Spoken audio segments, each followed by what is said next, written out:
Hi everyone, doctor Danil സലീമാണ്. നമ്മളിന്ന് സംസാരിക്കുന്നത് സിനിമാ സംവിധായകനായിട്ടുള്ള സിദ്ദീഖ് മരണപ്പെട്ടു. അദ്ദേഹം ആക്ച്വലി മരണം എത്ര രംഗബോധമില്ലാത്ത ഒരു കോമാളിയാണെന്ന് പറയുന്നതിനൊക്കെ ഒരു ബെസ്റ്റ് എക്സാമ്പിളാണെന്ന് പറയും. കാരണം അദ്ദേഹം പ്രത്യേകിച്ച് മദ്യപാനമോ അല്ലെങ്കിൽ പുകവലിയോ മറ്റ് അസുഖങ്ങളൊന്നും ഇല്ലാത്തൊരു വ്യക്തിയാണോ എന്നാണ് അറിയാനായിട്ട് കഴിഞ്ഞത്. ശരിക്കും ഹാസ്യത്തിൻ്റെ രസക്കൂട്ടുകൾ ചേർത്ത് മലയാള സിനിമയിലെ പല ചിരി പടർത്തിയ പല സിനിമകളും അദ്ദേഹം ചെയ്തിട്ടുണ്ട്. തമാശ ശരിക്കും ജീവിതത്തിന്റെ ഭാഗമാണ് നമ്മൾക്ക് തോന്നിപ്പിച്ച രീതിയിൽ പല സിനിമകളും വളരെ ഫേമസ് ആയിട്ടുള്ള പല പടങ്ങളും ചെയ്തിട്ടുണ്ട്. 63 വയസ്സേ ഉള്ളൂ. ശരിക്കും വളരെ ചെറുപ്പമാണെന്ന് തന്നെ പറയാം. നമുക്ക് ശരിക്കും 63 വയസ്സ് ഇപ്പോൾ ഒരു വയസ്സല്ല എന്ന് തന്നെ പറയാം. പക്ഷെ അകാലത്തോടുള്ള ഒരു മരണമാണ്.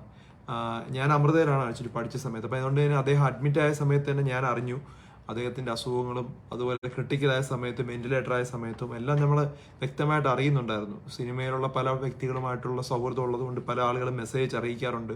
അതുപോലെ അദ്ദേഹത്തിന്റെ കാര്യങ്ങളൊക്കെ ഡിസ്കസ് ചെയ്യാറുണ്ടായിരുന്നു. ഇപ്പോൾ പല സിനിമകളും ഇപ്പം രാംജി റാവു, ഗോഡ് ഫാദർ, പിന്നെ അതുപോലെ തന്നെ ഫ്രണ്ട്സ്, പിന്നെന്തുള്ള ഇൻഹരി നഗർ, അങ്ങനെ പല തരത്തിലുള്ള കാബൂളി വരെ പല പല പടങ്ങളും അദ്ദേഹത്തിന് നമ്മളങ്ങനെ ഓർക്കുവാണെങ്കിൽ എത്രമാത്രം പടങ്ങളാണ് അദ്ദേഹം നമ്മളെ ചിരി പടർത്തിയത്. ഇപ്പോൾ ശരിക്കും ജനാർദ്ദനന്റെ വോയിസ് ക്ലിപ്പ് എന്ന് പറഞ്ഞൊരു വോയിസ് ക്ലിപ്പ് ഇങ്ങനെ സമൂഹ മാധ്യമങ്ങളിൽ സ്പ്രെഡ് ചെയ്യുന്നുണ്ട്. ധാരാളം ആളുകൾ ചോദിക്കുന്നുണ്ട്. അതിൻ്റെ അകത്ത് പറയുന്നത് അദ്ദേഹത്തിന് മദ്യപാനമില്ല, അതുപോലെ തന്നെ പുകവലിയില്ല, വളരെ ചിട്ടയായിട്ടുള്ള ജീവിതമാണ്. പക്ഷെ മരുന്നുകൾ, പ്രത്യേകിച്ച് യുനാനി മരുന്നുകൾ ധാരാളം കഴിച്ചത് കാരണമാണ് ഇങ്ങനെ മരണം ഉണ്ടായതെന്നുള്ള രീതിയിൽ ഒരു വോയിസ് ക്ലിപ്പ് ധാരാളം സ്പ്രെഡ് ആവുന്നുണ്ട്.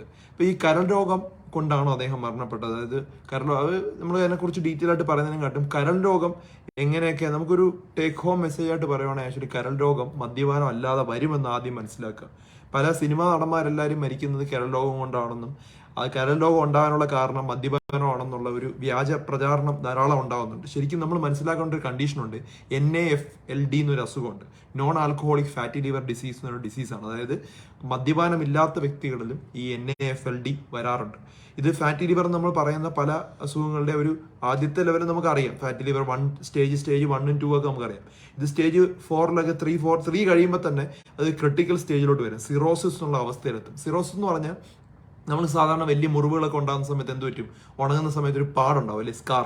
ഈ സ്കാർ ലിവർ മൊത്തം ഇങ്ങനെ സ്കാർ ഉണ്ടായതുകൊണ്ട് പല ഭാഗത്തും ഉണ്ടായിക്കഴിഞ്ഞാൽ എന്ത് സംഭവിക്കും? ലിവർ ചുരുങ്ങും, സിറോസിസ് സംഭവിക്കും. സാധാരണ ലിവറാണ് നമ്മുടെ ശരീരത്തിലെ പല കാര്യങ്ങളും, നമ്മൾ മെറ്റബോളിസവും ദഹിപ്പിക്കുന്നതും നമ്മൾ കഴിക്കുന്ന എല്ലാ സാധനങ്ങളും ദഹിപ്പിക്കുന്നതും എല്ലാം ലിവറാണ്. അപ്പം അത് പൂർണ്ണമായി നശിച്ചു കഴിഞ്ഞാൽ നമുക്ക് ഈ പറഞ്ഞ ഒരു കാര്യങ്ങളും നടക്കില്ല. അദ്ദേഹത്തിന് പിന്നെ ന്യൂമോണിയ ഉണ്ടായി, ലിവറിന് ചെറിയ പ്രോബ്ലം ഉണ്ടായി, അത് കഴിഞ്ഞ് ഹാർട്ട് അറ്റാക്ക് കാരണമാണ് മരണപ്പെട്ടത്. അപ്പോൾ എന്തുകൊണ്ടാണ് ഇത്തരത്തിലുള്ള കരൾ രോഗങ്ങൾ ഇത്ര വ്യാപകമായി ഉണ്ടാകുന്നത് എന്നുള്ള കാര്യം ആദ്യം പറയാം. ഈ മരുന്ന് കാരണം ഉണ്ടാവുമെന്ന് ചോദിച്ചു കഴിഞ്ഞാൽ എല്ലാ മരുന്നുകൾക്കും ഇങ്ങനെ അമിതമായി കഴിച്ചു കഴിഞ്ഞാൽ അത് പ്രശ്നം ഉണ്ടാക്കാം. അമിതമായി കഴിച്ച് ആവശ്യമില്ലാതെ കഴിച്ചു കഴിഞ്ഞാൽ ഇപ്പം നമ്മൾ ഏതൊരു മരുന്നെടുത്താലും അതിൻ്റെ എഫക്റ്റ് ഉണ്ടെങ്കിൽ അതിനൊരു സൈഡ് എഫക്റ്റ് ഉണ്ടാവുമെന്ന് എപ്പോഴും മനസ്സിലാക്കുക. അതുപോലെ പ്രൊലോങ്ഡ് ആയിട്ട് ആവശ്യമില്ലാതെ വേദന സംഹാരികൾ കഴിക്കുക. ഈ യുനാനി ആണെങ്കിലും ഹോമിയോ ആണെങ്കിലും അലോപ്പതി ആണെങ്കിലും ആയുർവേദം ആണെങ്കിലും എല്ലാത്തിൽ നിന്നും അമിതമായാൽ അതൊരു പ്രശ്നം തന്നെയാണ് എപ്പോഴും. അത് നിങ്ങൾ വ്യക്തമായി തന്നെ മനസ്സിലാക്കണം. ആവശ്യമുണ്ടെങ്കിൽ മാത്രമേ മരുന്ന് കഴിക്കാവൂ. അല്ലെങ്കിൽ ഈ പറഞ്ഞ പോലെ ലിവർ ഫെയിലിയർ ഒക്കെ ഉണ്ടാകാനുള്ള സാധ്യത ഉണ്ട്. അതൊരു വളരെ ബുക്കിലൊക്കെ എഴുതിയേക്കുന്ന ഏറ്റവും ഇമ്പോർട്ടൻറ്റ് ഫാക്ടർ തന്നെയാണ്. കരൾ രോഗത്തിന്റെ ഒരു പ്രധാന കാരണം ആവശ്യമുണ്ടെങ്കിൽ മരുന്ന് കഴിക്കുകയും നമ്മളെപ്പോഴും ഗുണമാണോ അതോ ദോഷമാണോ ബെറ്റർ എന്നുള്ളത് ആദ്യം അളന്നു നോക്കും. മരുന്ന് കഴിച്ചില്ലെങ്കിൽ, ഡയബറ്റീസ് ആയിട്ടുള്ള ഒരു വ്യക്തി മരുന്ന് കഴിച്ചില്ലെങ്കിൽ അവർക്ക് പലതരത്തിലുള്ള ഹൃദ്രോഗവും ഹാർട്ട് അറ്റാക്കും അതുപോലെ തന്നെ പല പ്രശ്നങ്ങളും ഉണ്ടാവും. അപ്പം അയാൾക്ക് മരുന്ന് കഴിച്ചേ പറ്റുള്ളൂ.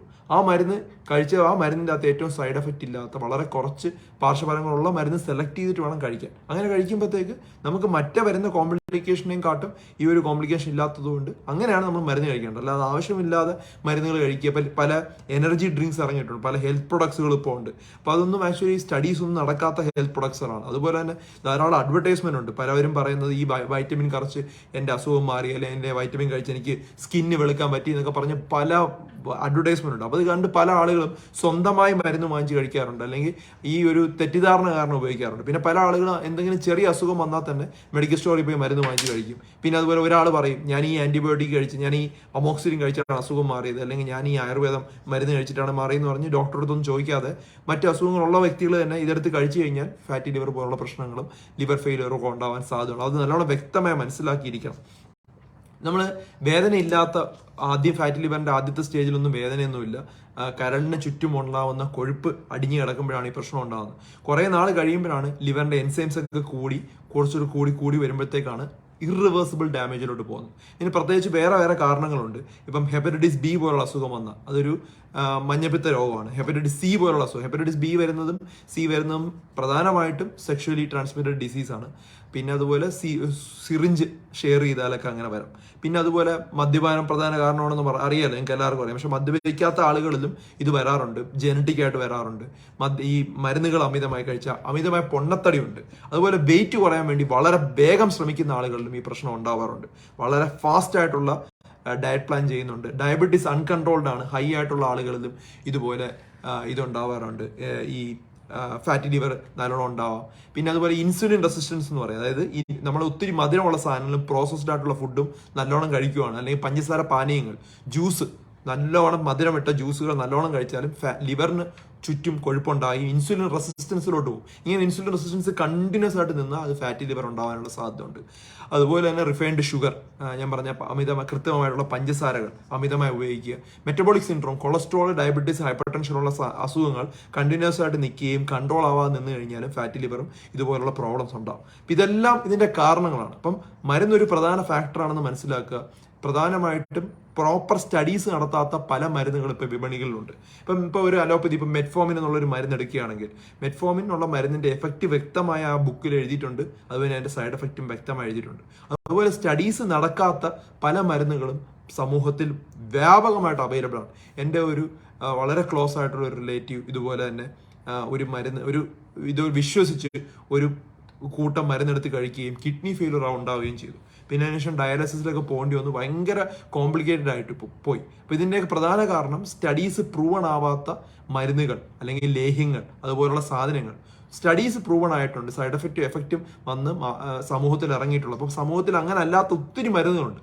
ആ മരുന്നുകൾ കഴിച്ചു കഴിഞ്ഞാൽ ഇങ്ങനെ ഉണ്ടാവാൻ സാധ്യതയുണ്ട്. അപ്പോൾ അദ്ദേഹത്തിന് ആക്ച്വലി വളരെ വിഷമകരമായിട്ടുള്ള അല്ലെങ്കിൽ നമ്മളെല്ലാം വേദനിപ്പിച്ച ഒരു മരണം തന്നെയാണ്.